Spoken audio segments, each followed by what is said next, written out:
কিমান মানুহ অহা যোৱা কৰি আছে আৰু আমি ইতিমধ্যে আগবাঢ়ি আছোঁ। উপপথ নীলাচল অম্বুবাচীৰ এদিনটোত মা কামাখ্যাৰ আশীষ বিচাৰি অগণন ভক্তৰ ভিৰ। শক্তিপীঠ ধামৰ প্ৰতিটো কোণ গদগদ ভক্তিৰসত। এয়া দেখিছে কিমান মানুহ। সপোনতো ভবা নাই ইমান মানুহৰ মাজত মই থাকিম। আগফালে ইমান ভক্ত সকলো আহিছে, পিছফালেও দেখিছে এয়া কিমান অজস্ৰ ভক্ত।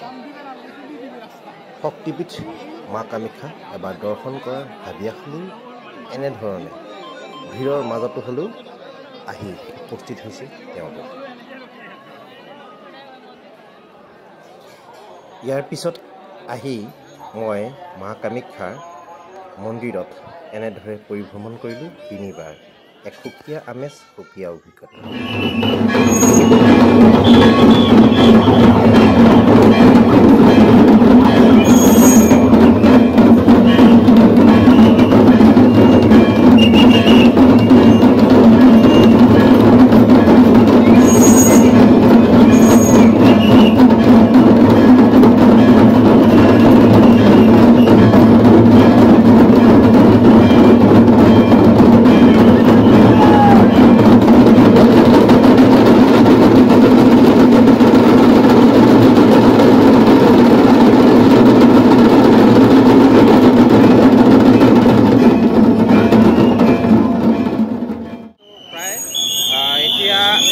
প্ৰায় 12টা পাৰ হ'ল আৰু এনেধৰণে কামাখ্যা মন্দিৰলৈ জনসোঁত গৈছে বুলি ক'ব লাগিব। আৰু আজি ইতিমধ্যে আমাৰ 12টা পাৰ হৈছে, কাৰণ আজি এই কামাখ্যা মন্দিৰৰ নিবৃত্তি হ'ব। গতিকে হাজাৰ হাজাৰ ভক্তপ্ৰাণ ৰাইজ ইয়ালৈ আগমন ঘটিছে আৰু ৰাতি 12 বজাৰ পাছত এনেধৰণে ৰাইজৰ প্ৰবল সোঁত দেখা গৈছে। এয়া মা কামাখ্যা শক্তিপীঠ আৰু ইয়ালৈ এনেধৰণে হাজাৰ ভক্তই আহি নিজৰ মনোকামনাৰ অৰ্থে তেওঁলোকে ইয়াত আহি প্ৰদৰ্শন কৰে। মই দেখাইছোঁ এওঁলোকে ইতিমধ্যে জপ সাধনাত ব্যস্ত, নিজৰ জপ সাধনাক লৈ তেওঁলোকে ব্যস্ত। এয়া তেওঁলোকৰ বিভিন্ন ঠাইৰ পৰা তেওঁলোকে আহিছে আৰু বনাৰসৰ পৰা ইতিমধ্যে আহিছে, আমাৰ কাষতে বহি আছে আৰু এতিয়াও সেই 12 বজাৰ পাছতো এনেধৰণে জনসোঁত হৈ আছে।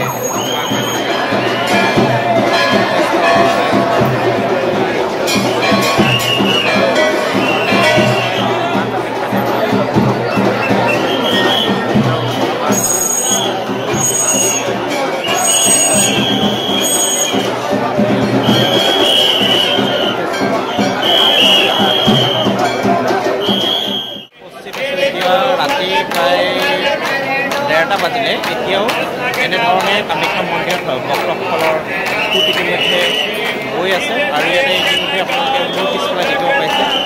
এইবোৰ ইতিমধ্যে মানুহ আহিয়ে আছে আৰু বিভিন্ন ধৰণৰ ব্যক্তিসকল আহিছে আৰু বিভিন্ন জেগাৰ পৰা আহিছে আৰু এইসকল ভক্তসকল ৰাইজে ইতিমধ্যে তেওঁলোকে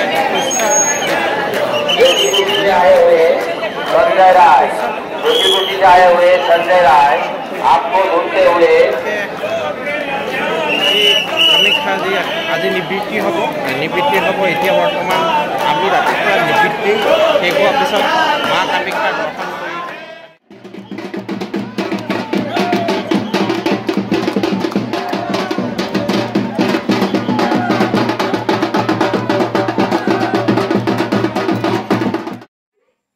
মন্দিৰৰ পৰা ওলাই অহাৰ পিছতেই এনেধৰণে আমি ভক্তসকলৰ নামসমূহ উপভোগ কৰোঁ। ধুনীয়াকৈ তেওঁলোকে নাম গাইছে, আহকচোন শুনো তেওঁলোকে কি গাইছে।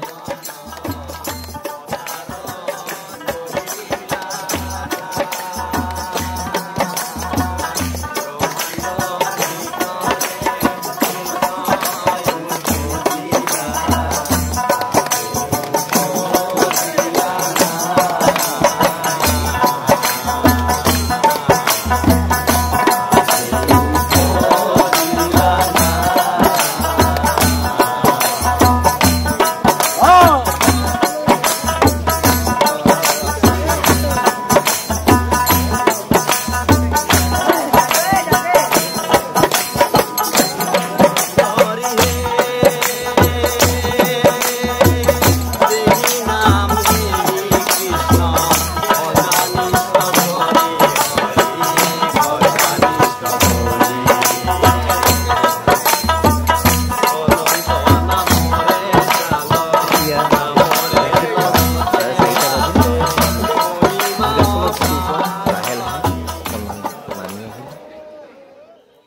শেষত আহি আমি উপস্থিত হ'লোঁ দম্ভ অহংকাৰ সকলো টকা পইচা এৰি মানৱ জীৱনৰ শেষ ঠিকনা ঠাই এই ভূতনাথ শ্মশান। আৰু এই ভূতনাথ শ্মশানত কি চলে এবাৰ আপোনালোকক দেখাবলৈ বিচাৰিছোঁ। সন্মুখত জ্বলন্ত চিতা আৰু চিতাৰ সন্মুখত এইসকল সাধকে সাধনাত ব্যস্ত হৈ আছে। সন্মুখত ৰাখিছে এয়া নেমু, ৰাখি তেওঁলোকে এনেধৰণে ৰাতিটো সাধনাত ব্যস্ত হৈ থকা বুলি জানিব পাৰিছোঁ। আৰু এয়া আপোনালোকৰ সন্মুখত দেখিছে সকলো দৃশ্য। বহু দূৰ দূৰণিৰ পৰা আহি তেওঁলোকে এনেধৰণে সাধনাত ব্যস্ত হৈ আছে। সন্মুখত 3খনকৈ চিতা দপদপকৈ জ্বলি আছে।